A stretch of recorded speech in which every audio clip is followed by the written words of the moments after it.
Skill scam. ఆ కేసులో చంద్రబాబు నాయుడు గారు జైలుకి వెళ్ళాడు, రాజమండ్రిలో ఉన్నాడు. మీ అందరికీ తెలుసు కదా. ఎక్కడిదా స్కిల్ స్కామ్ మేము పెట్టామా?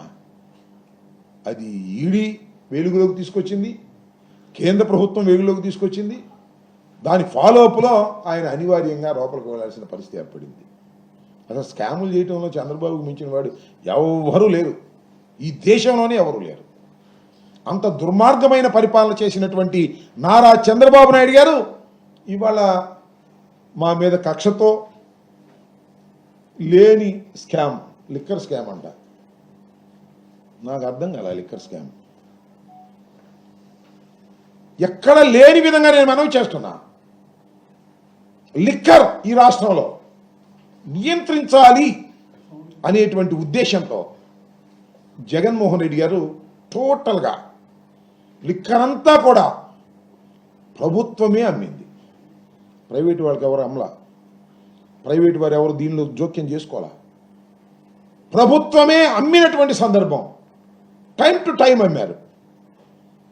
లిక్కర్ అమ్మకాలు తగ్గించేటటువంటి కార్యక్రమం చేశారు, పెంచే కార్యక్రమం చేయలే.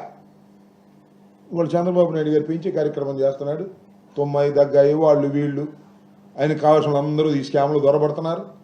బెల్ట్ షాపులు పెడుతున్నారు, పర్మిట్ రూములు పెడుతున్నారు, ఉన్నదాని మీద ఇంకొక 10 రూపాయలు అదనంగా వేసి అమ్ముతున్నారు, రాత్రులు అమ్ముతున్నారు. దాని దుంపదేగా మన స్విగ్గీ అని ఉంటుంది కదా, ఫుడ్ కావాల్సి వస్తే ఏదైనా ఇంట్లో ఆడవాళ్ళు వండుకోకపోతే ఇమీడియట్గా ఫోన్ చేస్తే స్విగ్గీ నుంచి ఫుడ్ వస్తుంది పలానా హోటల్కి. ఇప్పుడు ఏ బ్రాండ్ కావాలంటే ఆ బ్రాండ్ స్విగ్గీలాగా ఇంటికి తీసుకొచ్చి పరిస్థితి తీసుకొస్తున్నారు. అంటే బాగా తాగండి తాగండి తాగండి అనేటువంటి కార్యక్రమం చేస్తున్నారు. అప్పుడు స్కాములు జరుగుతాయా, ఇప్పుడు స్కాములు జరుగుతాయి నేను అడుగుతా ఉన్నా. నియంత్రణ చేసేటటువంటి కార్యక్రమం చేస్తే స్కాములు జరిగినాయి అంటున్నారు. ఏమి లేదు, స్కాములు లేవు, ఏమి లేవు. ఏదో గుడ్డగాల్చి ముఖాన వేసి జగన్మోహన్ రెడ్డి గారికి సన్నిహితంగా ఉన్న వాళ్ళని అరెస్ట్ చేసేసి జైల్లో పెట్టేస్తే గడగడగడలు ఆడిపోతారు అని భ్రమిస్తున్నాడు చంద్రబాబు నాయుడు గారు. వాళ్ళ అబ్బాయి పులి మీద స్వారీ చేస్తున్నాడు చంద్రబాబు నాయుడు గారు వాళ్ళ అబ్బాయి. పులి స్వారీ ఆగిపోతుంది, నేను ఎప్పుడో సరే టక్కన ఆ పులే మిమ్మల్ని తింటది, గుర్తుపెట్టుకోమని మనవి చేస్తున్నాను. ఒక దుర్మార్గమైనటువంటి కార్యక్రమాన్ని ఇవాళ రాష్ట్రంలో మీరు ప్రారంభించారు. ఎక్కడ చూసినా పేపర్లు చూసినా ఏముండాలంటే వాడు అరెస్టు, వీడు అరెస్టు, వాళ్ళకి బెయిల్ రాలేదు, వీళ్ళకి బెయిల్ వచ్చింది అనేటువంటి కార్యక్రమాలే తప్ప ఈ స్కీమ్ అమలు కాలేదు, ఆ స్కీమ్ అమలు కాలేదని రాయకూడదు. ఇక దీనిలోనే బడిగొట్టుకోవాలి ప్రజలందరూ కూడా. ధనుంజయ రెడ్డి గారిని అరెస్ట్ చేశారు, కాకాని గోవర్ధన్ రెడ్డి గారికి బెయిల్ రాలేదు, వంశీ జైల్లో ఉన్నాడు, ఐజీ అయినటువంటి పిఎస్ఆర్ ఆంజనేయులు ఇంకా బెయిల్ రాలేదు.